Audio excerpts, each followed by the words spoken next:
Bonjour à toutes et bonjour à tous. Bienvenue dans notre webinaire Les baux commerciaux à l'épreuve du Covid. Donc, en raison de l'épidémie du Covid-19, vous êtes nombreux à avoir dû faire face à une chute brutale de votre clientèle, voire un arrêt pur et simple de votre activité. Ça a induit un impact sur votre trésorerie et des difficultés à assumer le paiement de votre loyer commercial. Donc, la question qu'on se pose d'un point de vue juridique, c'est quelles sont les conséquences de cette épidémie sur l'obligation principale du preneur pour le paiement de son loyer et de ses charges? Peut-on opposer à son bailleur la suspension, voire l'exonération du paiement de ses loyers? Et si oui, sur quel fondement? Et d'un point de vue économique et très concrètement, comment payer son loyer quand on ne réalise aucune activité commerciale? Nous allons voir que les dispositifs actuels ont des limites, avec une nécessité d'appliquer en parallèle des outils de négociation entre le bailleur et le preneur pour proposer des solutions efficaces aux parties dans une relation gagnant-gagnant.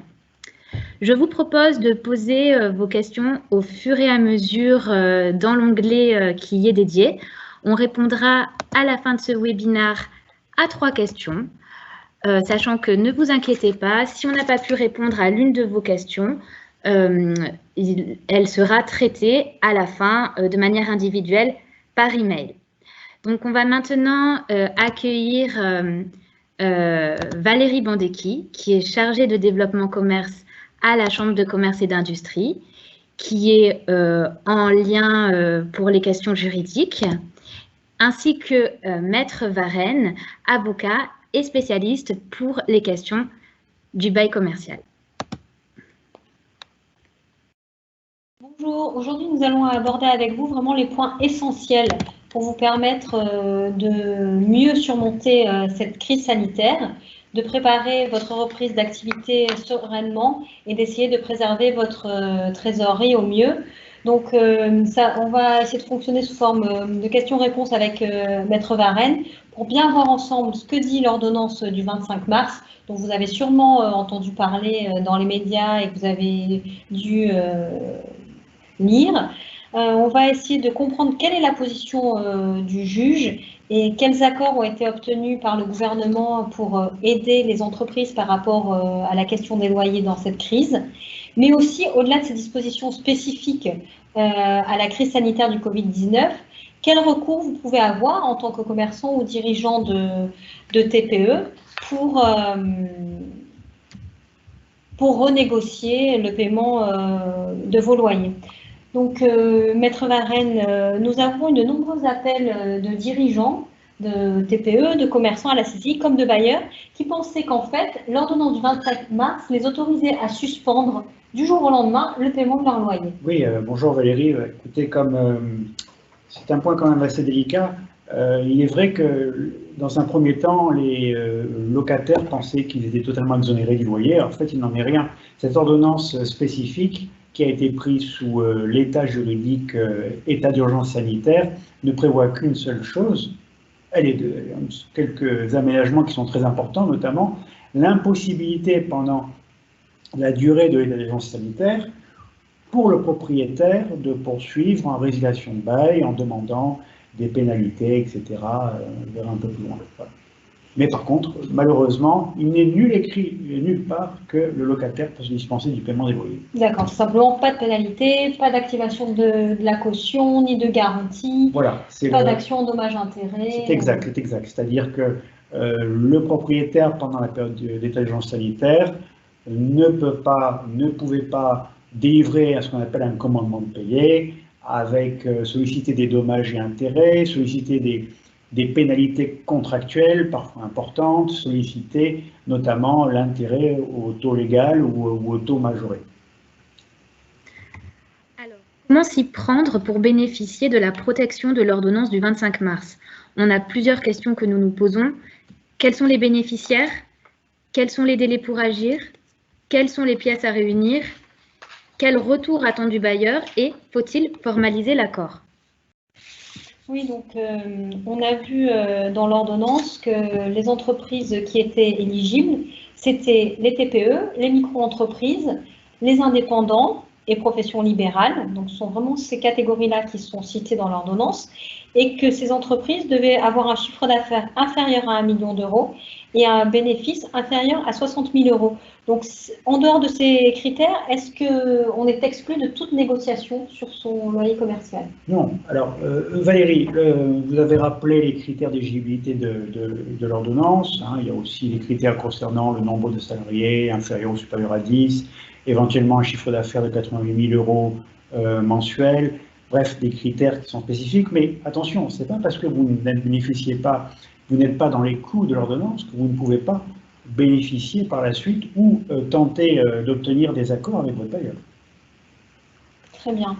Et nous avons vu aussi qu'il y avait des critères d'éligibilité vraiment par rapport à la situation de l'entreprise, c'est-à-dire qu'il fallait que l'entreprise soit sous le coup de l'interdiction d'accueil du public, ou si elle pouvait accueillir du public, qu'elle soit quand même bénéficiaire du fonds de solidarité de l'État. C'est-à-dire qu'il faut que ce soit des entreprises qui soient vraiment dans une situation financière particulière suite aux conséquences du Covid. Alors, avec une grosse perte de chiffre d'affaires supérieure à 50% en mars-avril 2020 par rapport à 2019, ou même l'ordonnance cite la cessation de paiement et la procédure collective. Alors, Valérie, en effet, il a été pris par cette ordonnance un régime spécifique, et notamment la possibilité pour être éligible de plusieurs critères. Alors, il est évident que le premier critère que tout le monde comprend, c'est celui dans lequel le commerce ou l'entreprise a dû fermer comme étant un commerce, une activité non essentielle. On pense tous au restaurant, on pense au bar, on va penser aussi au magasin, mais ça peut être aussi un hôtel, les parcs d'attractions, on verra plus loin. Donc dans ces cas-là, effectivement, il y a des mécanismes qui ont été mis en place pour que les personnes, les commerces qui soient impactés et les entreprises puissent bénéficier du fonds de solidarité. Alors je vois dans votre slide que vous parlez de la cessation de paiement et la procédure collective. C'est autre chose, c'est un régime spécifique. C'est-à-dire, je m'explique, vous êtes en difficulté parce que vous avez subi une perte de chiffre d'affaires. Rappelons qu'au début, on a parlé de 30%, 40%, après on est tombé à 50%, après on vous a dit oui, il faut voir le chiffre d'affaires de l'année d'avant, après l'année d'après, après il y en avait qui rentraient pas avec vous parce qu'ils venaient d'ouvrir en février, bref, ça a été un peu le tâtonnement de manière un peu générale, mais en tout cas, on est sur une entreprise ou un commerçant qui a une difficulté avec une baisse très importante de son chiffre d'affaires, qui est éligible ou non aux aides, et qui ne peut pas payer son loyer, puisque ce qui nous intéresse aujourd'hui. La cessation de paiement en procédure collective, ce sont des mécanismes très spécifiques, Valérie, et qui sont réservés aux cas les plus graves, dirais-je, parce que c'est non seulement vous n'arrivez pas à payer votre loyer, mais en plus vous ne pouvez pas payer vos fournisseurs, vous ne pouvez pas faire face à vos dettes exigibles, notamment, je pense, même si l'URSSAF, etc., jouait le jeu, les caisses de retraite, mais au bout d'un moment, vous êtes dans l'impossibilité manifeste, et là, vous avez un régime spécifique que nous n'abordons pas aujourd'hui, mais qui aussi permet de se sortir de cette situation.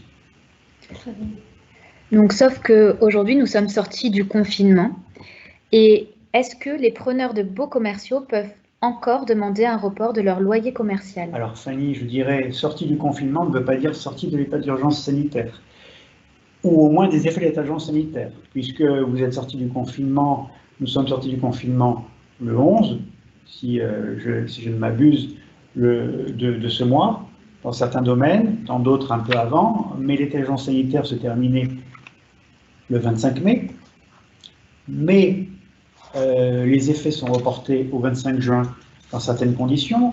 Et puis, que dire quand vous êtes sorti de l'état d'urgence sanitaire, que vous n'avez pas la possibilité d'ouvrir votre restaurant plus tard, ou alors que votre hôtel, et vous n'avez aucune clientèle, puisque dans un rayon de 100 km, au début de la sortie de l'état d'urgence sanitaire, du confinement, on ne pouvait pas y aller. Donc, c'est vraiment, chaque régime est spécifique. Et là, pour répondre à votre question, suis-je encore dans les délais pour agir? Oui, bien sûr, parce que on a vu tout à l'heure, chaque situation est spécifique, et notamment, vous avez encore aujourd'hui des entreprises qui ne peuvent pas ouvrir. On pense aux centres de loisirs, certains campings qui n'ont pas pu rouvrir. Donc chaque cas est vraiment spécifique et il est encore temps de bénéficier des mesures. Et qu'en est-il pour les locataires qui ont suspendu leur paiement sans en aviser le propriétaire? Alors je leur dirais, négociez, manifestez-vous, parlez. Pourquoi? Parce que je comprends qu'on ait suspendu de manière abrupte l'ensemble des loyers dans cette période, mais il n'en demeure pas moins que vous devez contacter votre propriétaire et essayer de lui expliquer la situation, trouver un arrangement avec lui. C'est la même chose pour les propriétaires qui se trouvent devant un locataire aux abonnés absents. Dans ce cas-là, il faut le contacter, lui dire « Monsieur, que se passe-t-il? Que comptez-vous faire ?» Mettons tout sous la table pour trouver un accord. Donc, mon conseil jusque-là, c'est vraiment de contacter, de rentrer en contact et d'essayer d'engager une négociation avec son propriétaire ou propriétaire, rentrer en négociation avec vos locataires. Ok, donc protection de l'ordonnance jusqu'au 25 juin et bénéfice des aides et de soutien aux entreprises jusqu'à fin décembre. Oui, nous sommes d'accord. On a protection des effets de l'ordonnance. Des effets de l'ordonnance, c'est un peu différent. Les effets de l'ordonnance, c'est-à-dire que jusqu'au 25 mai, on ne pouvait pas vous solliciter pour les paiements, nous avons dit les charges, etc., notamment les indemnités contractuelles, et qui a été prorogé plus un mois au 25 juin, mais nous verrons par la suite que ce n'est pas aussi simple que ça, malheureusement, toujours en matière de droit, c'est toujours compliqué. Donc maintenant, si nous sommes éligibles, si nous sommes dans les délais, concrètement, qu'est-ce qu'on doit envoyer au bailleur? Écoutez, votre slide parle par lui-même, hein, si vous me permettez ce langage un peu barbare. Vous devez, je vous rappelle que le Code civil a un article qui vous dit que le contrat s'exécute de bonne foi. Qu'est-ce que c'est que la bonne foi? La bonne foi, c'est quand même d'avoir des relations contractuelles saines et apaisées, et dans le bail commercial, c'est la même chose.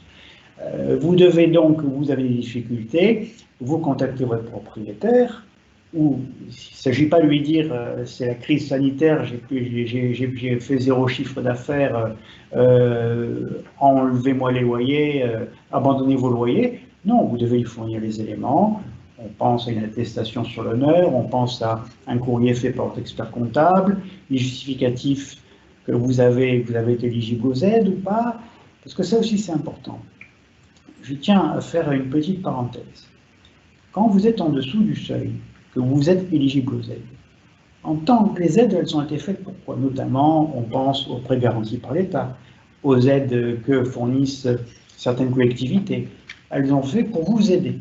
Et si vous avez été éligible à ces aides et que vous avez demandé, que vous les avez obtenues, eh bien, elles servent à payer vos charges courantes, et notamment le loyer. Donc, dans ces cas-là, il me semble évident qu'il vous sera difficile de négocier avec votre propriétaire un abandon des loyers, nous verrons plus loin, ou au moins des délais de règlement pour les loyers impayés.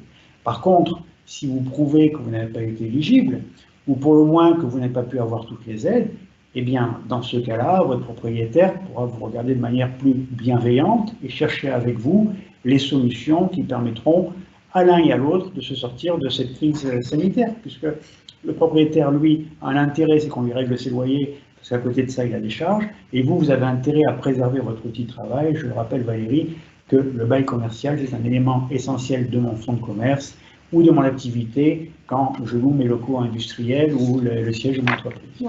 D'ailleurs, nous, on a mis sur le site de la CCI, à disposition de tous les chefs d'entreprise, un kit Covid-19 qui recense toutes les aides. Donc n'hésitez pas à aller sur le site de la CCI, le consulter régulièrement parce qu'on le met à jour presque quotidiennement. Et dans ce kit, à la fin, il y a un modèle de lettre qui est téléchargeable et on vous rappelle les pièces justificatives qu'il faut joindre à ce courrier que vous pouvez adresser à votre propriétaire. L'autre question maintenant que l'on se pose, c'est quelle réponse est-ce qu'on peut espérer du bailleur à ce courrier? Oui, parce qu'on a vu qu'en fait, le bailleur n'est pas obligé d'accepter la demande de report ou même d'annulation du loyer. Oui, Valérie, je vais décevoir une fois de plus nos intervenants quand ils sont locataires. Je n'ai pas la solution miracle et je ne vais pas leur dire qu'aujourd'hui, l'ordonnance vous dit que vous pouvez que vous n'êtes pas obligé de payer vos loyers. Non, rappelons que l'ordonnance vous suspend le paiement des loyers sans qu'il y ait des conséquences pour vous. Donc, dans ces cas-là, vous contactez, et je vois que déjà peut-être des bailleurs vont se réjouir de ce que je suis en train de dire, mais il faut quand même nuancer les propos. Que se passe-t-il? Vous allez saisir votre bailleur, vous allez demander à votre propriétaire donc de prendre des accords, et dans ces cas-là, c'est assez binaire, hein, c'est oui, il est d'accord, et vous prenez des accords avec lui sur des modalités de paiement, sur des effacements de dettes locatives, en partie ou en totalité, ce sont des cas que j'ai déjà vus, ou alors au moins un étalement sur plusieurs mois, ça aussi j'ai déjà vu, mais dans ces cas-là, s'il y a un refus, alors c'est un autre mécanisme, vous pouvez dans ces cas-là voir le recours à la médiation des entreprises. Oui, ça c'est très simple, on le saisit sur le site économie.gouv.fr. Voilà, c'est déjà peut-être un premier pas. C'est déjà peut-être un premier pas. Si vraiment vous n'êtes pas arrivé à la négociation, vous pouvez aussi avoir recours à l'aide, à l'assistance de votre conseil qui pourra prendre contact avec le conseil du propriétaire et lors d'échanges confidentiels et trouver une solution pour formaliser un accord ou trouver des accords qui parfois, c'est peut-être une bonne solution, ça permet d'avoir une distance entre les interlocuteurs et qui permet souvent de pouvoir trouver des solutions. Et puis, je vois Valérie dans votre slide qui a marqué l'intervention du juge, vous avez indiqué, vous avez écrit l'intervention du juge. Alors, en effet, oserais-je dire, c'est le dernier recours, l'intervention du juge. Mais il faut distinguer, savoir qu'en matière de baux commerciaux, une législation est spécifique. Et normalement, et dans ces cas-là, si vous devez saisir le juge, vous pouvez saisir le juge judiciaire, c'est-à-dire le juge du tribunal judiciaire. C'est pas le juge du tribunal, on ne va pas au tribunal de commerce directement. Ah non, le tribunal de commerce, c'est vraiment, c'est autre chose. Je vais m'expliquer, Valérie. Le juge judiciaire, ça va être le juge du tribunal dans lequel se trouve votre local. Le siège de l'entreprise. Siège d'entreprise, Nice, ou le siège d'entreprise, ou de l'établissement, ou le siège du commerce. Ça va être le juge de Nice, le juge de Grasse, par exemple. Et dans ces cas-là, vous allez actionner des mécanismes avec le juge. Je pense que nous le voyons un peu plus tard. Par contre, concernant le juge au commerce, le tribunal de commerce, ça c'est vraiment, oserais-je dire, la situation est beaucoup plus grave. Et c'est ce que je disais tout à l'heure, c'est vous saisissez le juge pour la prévention des difficultés des entreprises, puisque malheureusement, votre problématique concernant le bail commercial sera une problématique globale qui englobera l'impossibilité de payer certains fournisseurs et de ne pas pouvoir faire face à l'ensemble de ces dettes. Très bien. Donc, si on veut simplement négocier son bail, son loyer, c'est le juge judiciaire. Exactement. Si on se retrouve dans une difficulté telle qu'on n'arrive plus du tout à payer ses factures, à ce moment-là, on se tourne vers le tribunal de commerce pour une procédure plus large. C'est exact, c'est exact. Je permettrai juste de tempérer votre dernière intervention. Vous pouvez aussi aller devant le juge judiciaire si la difficulté est passagère. D'accord. Voilà. Mais bon, c'est vraiment au cas par cas, il faut examiner chaque situation. Très bien. Et donc, si on a réussi à se mettre d'accord à l'amiable, si on a saisi le médiateur, ou bien si on a saisi un conciliateur, est-ce que l'accord prendra la même forme dans tous les cas? Alors, l'accord devrait dans tous les cas être écrit, hein, puisqu'il y a un adage latin qui nous indique que les écrits restent et que les paroles s'envolent, c'est pas pour rien.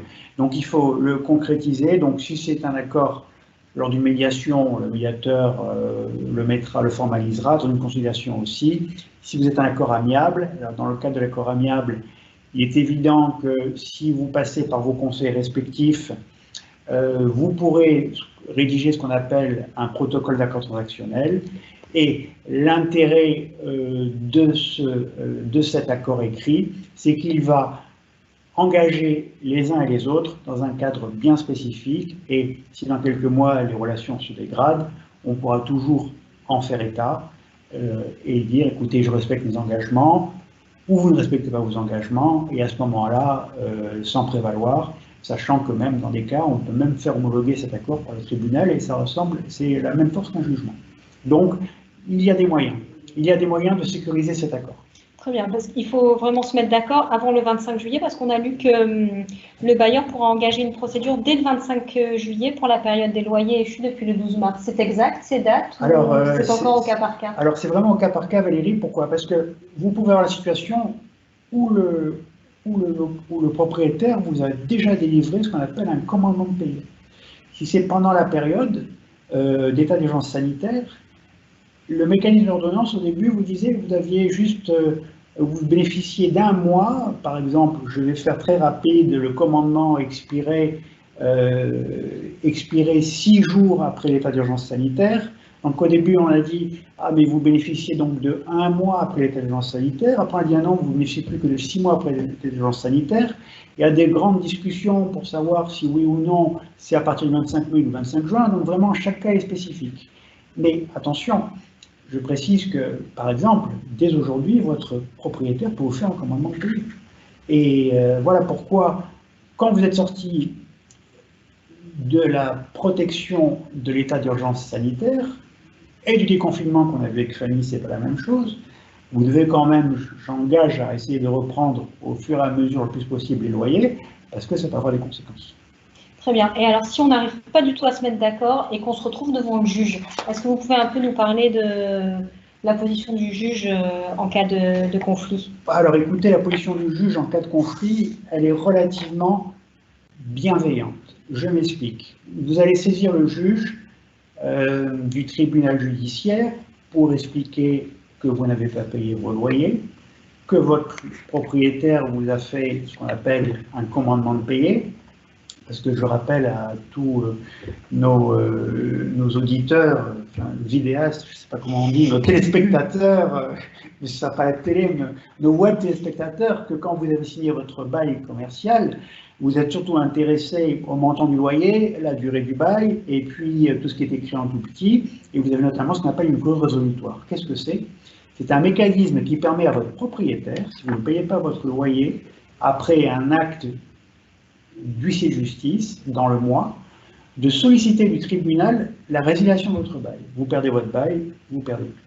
Mais le juge et la loi vous permet d'obtenir des délais de paiement. C'est-à-dire que le juge, par un mécanisme qui lui est propre, va dans un jugement ordonner la suspension de la clause, va dire non, je ne vous résilie pas le bail, mais par contre, vous prenez les engagements sur 12 mois, 24 mois, en plus de votre paiement du loyer en cours, pour régler. Alors ça, je vais vous dire, c'est vraiment, si vraiment on n'est pas arrivé à se mettre autour d'une table, alors que nous donnons à tous les intervenants beaucoup d'outils, une boîte à outils pour trouver des solutions, on est en dernière limite, on n'est pas tombé d'accord, et à ce moment-là, vous avez toujours la possibilité du juge qui va vous aider à passer cette mauvaise passe, à passer ce mauvais moment et éviter la résiliation du bail, et notamment sachant qu'il y a un mécanisme spécifique qui vous oblige à respecter vos engagements. Si vous ne respectez vos engagements, vous pouvez vous retrouver, même plusieurs mois après la décision du juge, sur une résiliation du bail. Donc, c'est très important. Le bailleur peut quand même avoir quelques garanties, en plus du jugement? Oui, c'est ce que je disais. Le bailleur a les garanties, et là, votre question rejoint ce que je viens de vous dire. C'est-à-dire que le bailleur, sa garantie, c'est que si demain, vous ne respectez pas vos engagements, dans ces cas-là, le bail se trouve résilié. Voilà. Donc, il y a une protection du juge qui est là et qui est tout à fait, que l'on peut tout à fait mettre en œuvre. Sachant qu'il y a des accords qui ont été négociés avec les fédérations de bailleurs. Oui, alors, donc les fédérations de bailleurs ont signé une charte, un accord, des accords, notamment pour une suspension des loyers accordés par les principales fédérations de bailleurs. Vous avez aussi un code de bonne conduite et un médiateur qui a été nommé. Et ce sont des suggestions. C'est-à-dire que c'est ce qu'on appelle une incitation à négocier. Mais ça n'a pas de valeur normative. C'est un peu barbare ce que je dis là, c'est-à-dire que ça n'a pas valeur de loi. C'est-à-dire que les fédérations se sont réunies parce que quand vous êtes dans un local, quand votre local est dans un centre commercial qui est fermé depuis 3 mois et que vous avez des loyers importants, bien, on a quand même indiqué aux grandes foncières dont je vais tairai les noms de bien vouloir être bienveillants. Et la réponse, elle est très simple, en disant, écoutez, quand c'est un indépendant, nous voulons bien négocier, parfois des abandons, ça s'est vu, parfois des négociations ou des reports, mais quand c'est un grand nom de la distribution, qui est dans un centre commercial, il a la capacité financière de faire face à ce moment-là.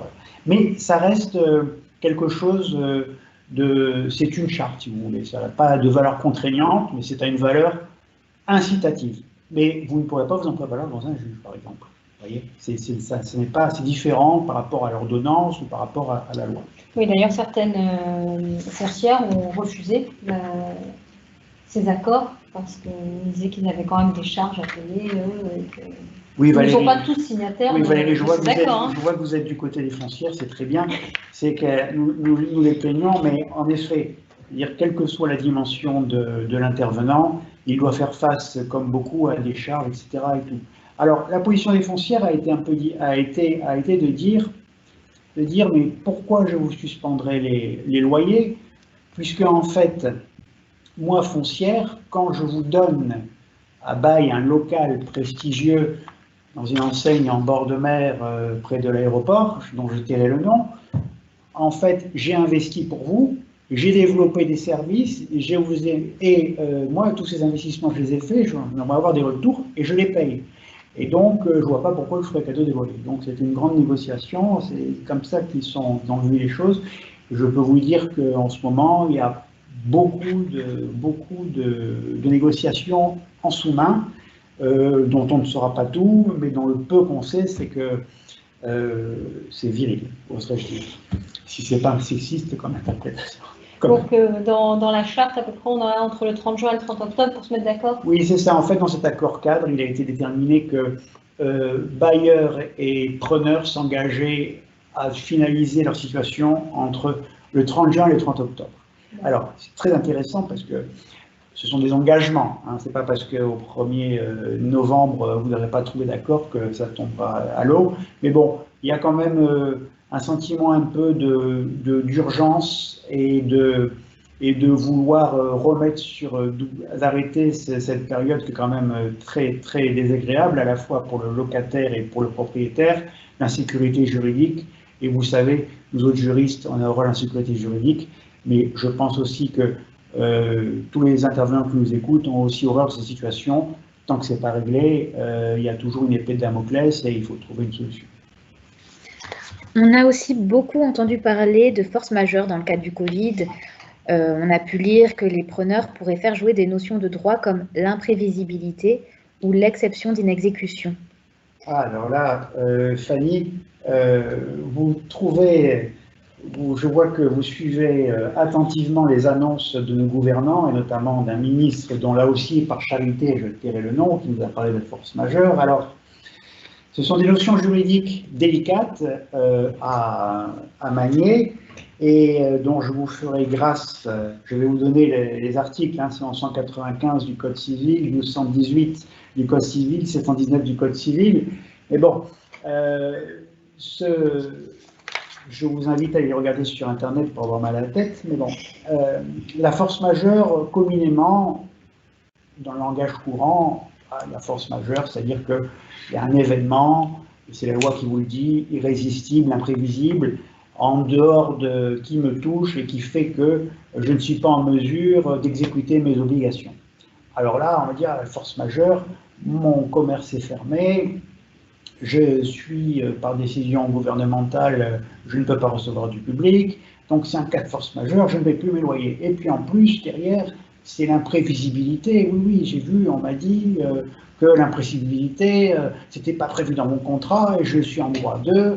Et l'exception d'exécution, ça veut dire qu'en fait, le propriétaire, il ne peut pas me délivrer, je ne peux pas recevoir du public, donc c'est de sa faute, etc. Donc Valérie, on a eu beaucoup d'appels là-dessus, mais c'est pas possible, comment je vais faire? Alors, je vais là décevoir beaucoup de monde, mais j'ai l'impression que je déçois beaucoup de monde aujourd'hui. Le problème est le suivant.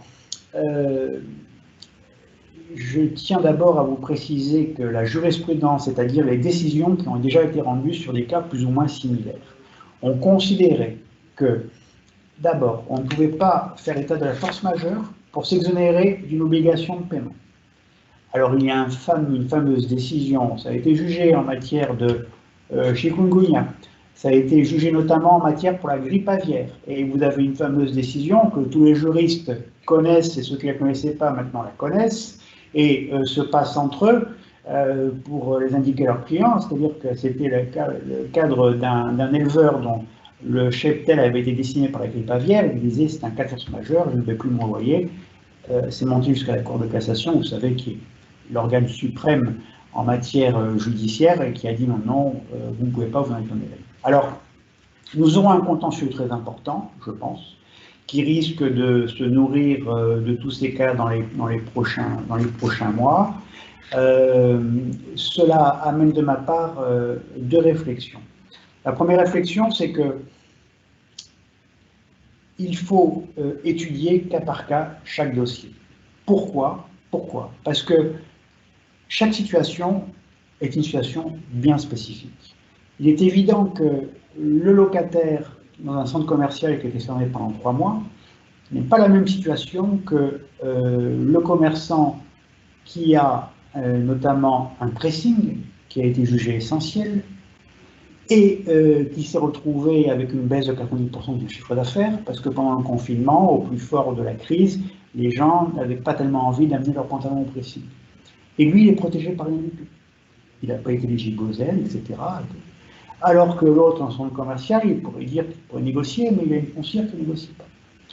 Et surtout, il faut regarder chaque cas, et surtout les baux. Les baux, c'est très important, et il faut se pencher dessus, et il faut les faire analyser par un spécialiste du droit, un avocat. Pourquoi? Parce que, je vais faire simple pour ne pas endormir tout le monde, mais vous avez une réforme du Code civil qui est intervenue, donc si les baux ont été conclus après 2016 ou avant 2016, je sens que tout le monde se précipite sur ces baux-là, et ben, l'application, comment il est rédigé, vous pouvez très bien avoir des clauses qui protègent votre propriétaire et vous êtes totalement démunis, d'autres qui sont mal rédigées, et à ce moment-là, vous pouvez bénéficier de la loi, parce que dans ces cas-là, l'imprévisibilité, c'est-à-dire de dire c'est un événement qui n'était pas prévu, donc j'ai un droit de négocier mon contrat.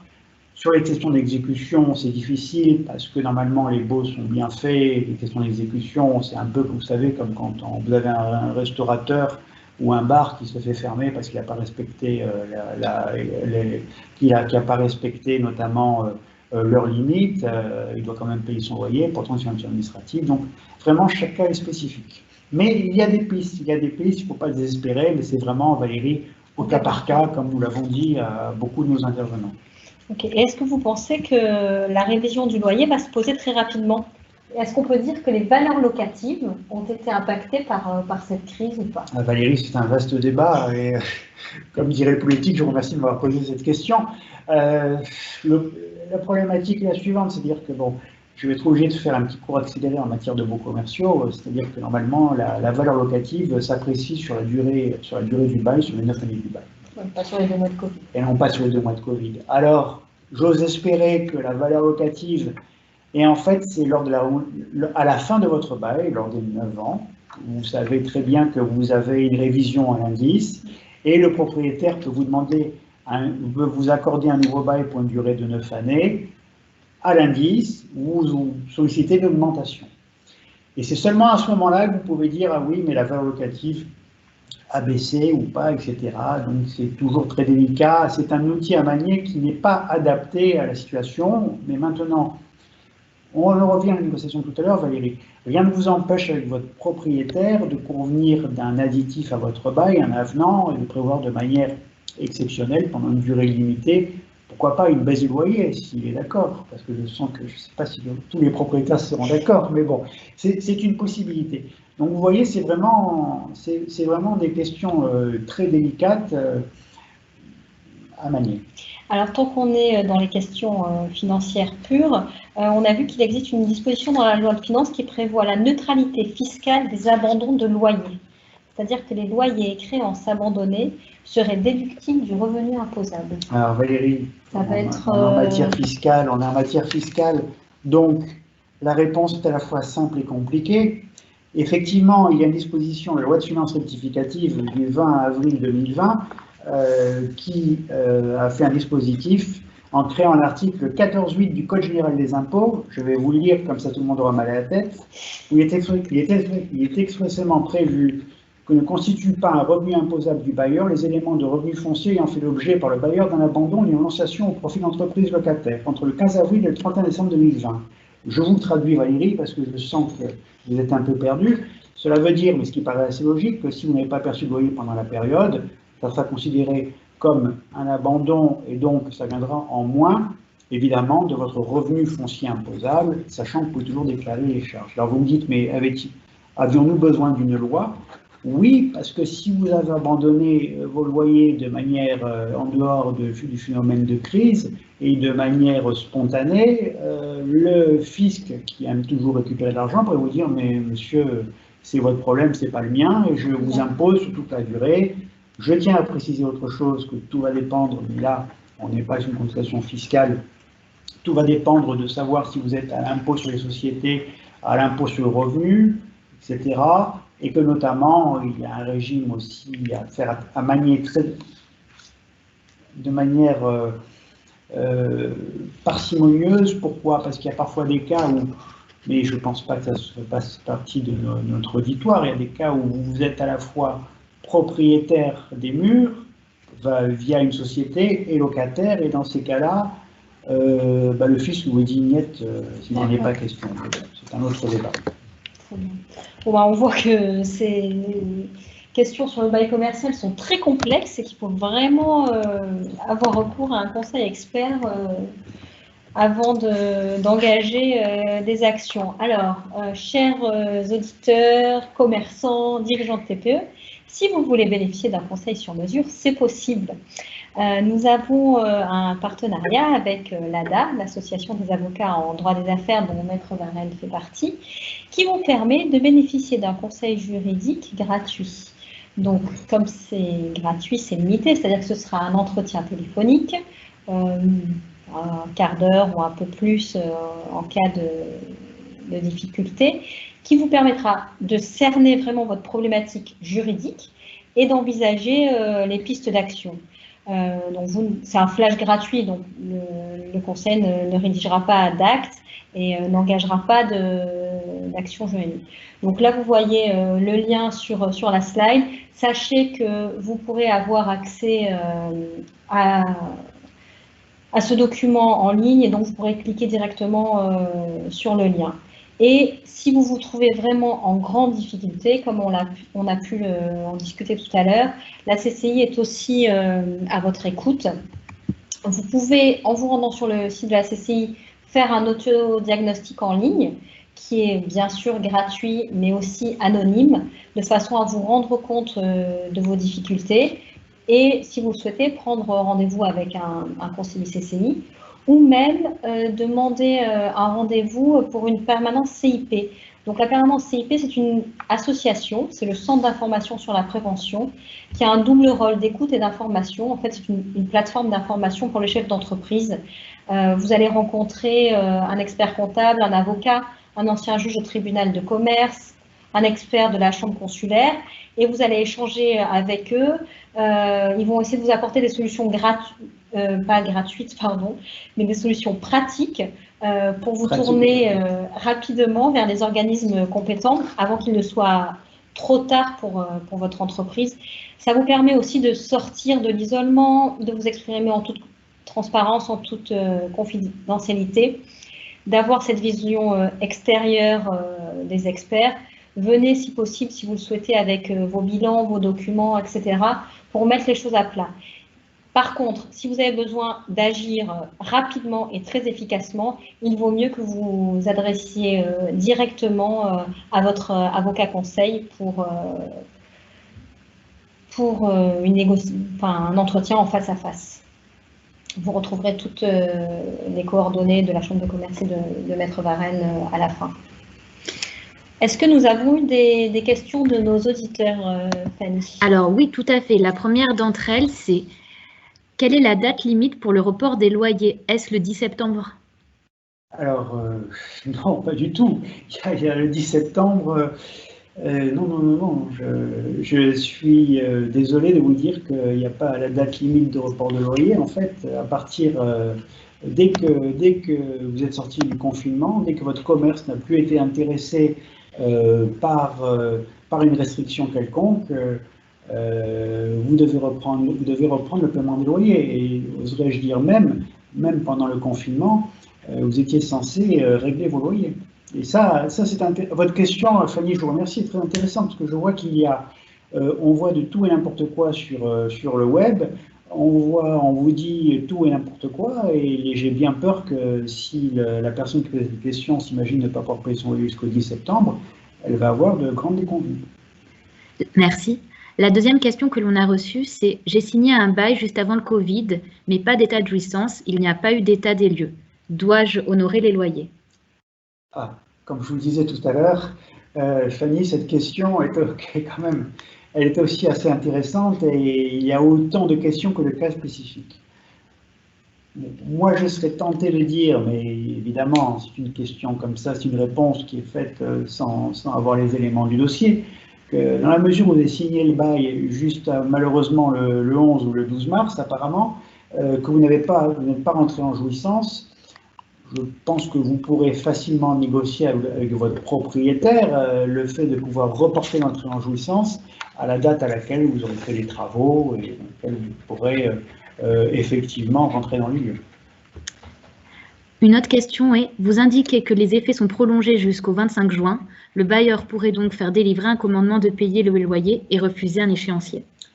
Oui, c'est exact, c'est exact. C'est-à-dire que le bailleur pourrait même vous délivrer aujourd'hui un commandement de payer visant le loyer. Alors, il ne pourra pas solliciter à ce moment-là il pourra pas solliciter notamment les clauses pénales pour la période et les intérêts, mais il pourra quand même vous délivrer un commandement de payer. En effet, en effet. Nous avions aussi reçu des questions en amont. L'une d'entre elles, c'est « Suis-je légitime à demander une réévaluation du loyer et comment faire ?» Alors, je pense qu'on a répondu à cette question, mais vous êtes toujours légitime à tenter une négociation avec votre propriétaire. Ça, c'est pas un souci. La problématique, c'est que vous aurez du mal sur un événement extraordinaire pour une durée limitée, sauf à ce que, et malheureusement, on en discutait lors de la préparation de ce webinaire, c'est un peu l'inconnu parce qu'on est manifestement rentre en récession. Comment va se comporter l'activité pendant les prochains mois, je ne sais pas. Mais là, ça me paraît un peu prématuré. Une autre question est concernant donc les bailleurs. Je suis bailleur. Quels sont mes recours si mon preneur ne paye pas les loyers? Ai-je droit à des aides? Alors, c'est vrai que le bailleur n'a pas beaucoup d'aides. Il y a eu un dispositif qui permettait, avec notamment concertation du ministère de l'économie et des finances, des services du Premier ministre et de la Fédération des banques, on a mis en place un mécanisme de report de 6 mois en règle générale, sans pénalité, sans intérêt,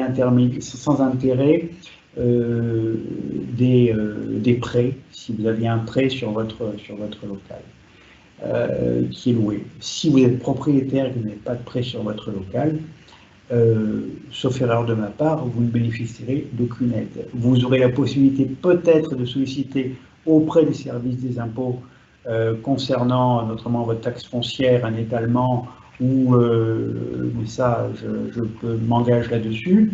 Vous pourrez peut-être négocier vos charges avec le propriétaire de l'immeuble, le syndic, mais à ma connaissance, il n'y a pas d'aide spécifique.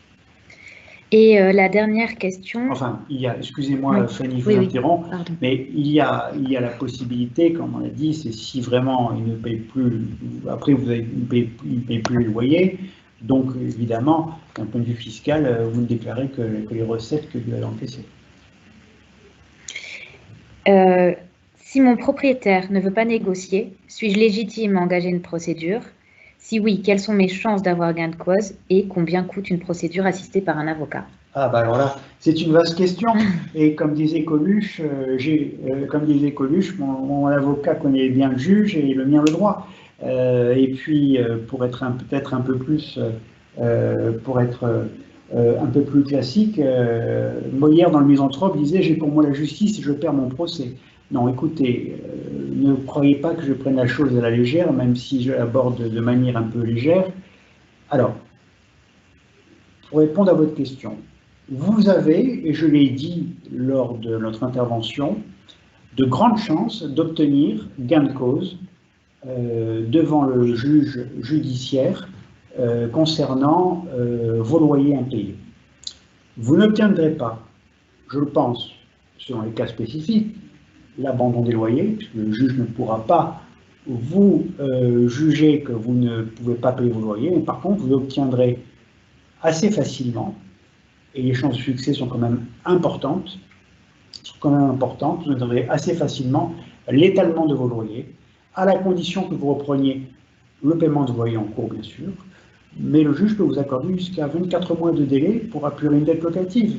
Donc ça peut faire 100 € ou 200 € par mois, ou même selon si vous avez un loyer de 1800 € par exemple, ou il peut même aussi décider que vous aurez, mais là il faut vous faire aider de votre avocat, même décider que le plus gros de la dette sera reporté à l'échéance des 23 mois. Donc il y a de bonnes chances de succès, puisque comme je l'ai dit tout à l'heure, Fanny, le juge est parfaitement conscient que le bail commercial, c'est un métier essentiel du fonds de commerce ou de l'activité d'entreprise et qu'il faut le préserver. C'est pourquoi la loi a prévu un mécanisme spécifique, c'est prévu par le code, permettant notamment la suspension des loyers. Alors, quant à la question des honoraires, combien ça coûte? Alors, écoutez, les honoraires en matière de conseil sont libres. Les critères sont les suivants. Ça va être à la fois le temps que va passer votre conseil sur le dossier, il vous proposera une convention d'honoraires, et il est évident que si vous avez un petit commerce avec un petit loyer, que les enjeux ne sont pas très importants, eh bien, en fonction de votre situation, il adaptera son honoraire. Si la situation est différente, il vous proposera un honoraire adapté. Mais là, je ne peux pas vous donner une fourchette, malheureusement, puisque cela dépend aussi, comme toute entreprise, chaque avocat a ses tarifs avec ses charges, etc. Nous venons de recevoir une toute dernière question et on va terminer là-dessus, sur l'incidence de la loi Pinel. Pour un bail de 2012, demande de renouvellement, la révision se fait sur quel indice? Sur quel indice se fait la révision? Alors, ça revient, on est sur un bail de 2012, donc il est antérieur avant l'application de la loi de 2016 concernant les articles dont on a discuté tout à l'heure sur l'imprévision, etc., tout ça. Mais là, on est dans le régime spécifique des loyers commerciaux. Donc, vous êtes, d'après votre question, si j'ai bien compris, Fanny, vous êtes en fin de bail et votre propriétaire vous propose le renouvellement et l'incidence sur le loyer renouvelé, ça sera la négociation habituelle en matière de loyers commerciaux. C'est-à-dire que votre propriétaire pourra vous demander un loyer plus élevé s'il considère que pendant la période, prenons l'exemple de votre local qui se trouve place Garibaldi, et entre-temps il y a eu l'aménagement de la place bien avant, mais surtout il y a une nouvelle sortie du tramway avec un nouveau flux de passagers, et il pourra considérer qu'il est en droit de vous augmenter le loyer, mais vous pouvez être aussi à un autre endroit qui se trouve être sinistré parce que je pense au port de Nice où c'est passé en zone piétonne pratiquement à un moment et vous ne pouvez pas vous garer ou quoi, etc. Donc il y a beaucoup d'éléments, mais là c'est une question qui ne relève plus du statut des baux commerciaux et de la discussion et qui relève de ce qu'on appelle le loyer les loyers aux juges commerciaux. Tout à fait différent. Écoutez, merci beaucoup. Merci Fanny. Merci donc pour vos questions, merci pour votre attention. Ce webinaire sera accessible en rediffusion sur le site de la CCI Nice Côte d'Azur. En attendant, on vous souhaite une bonne journée.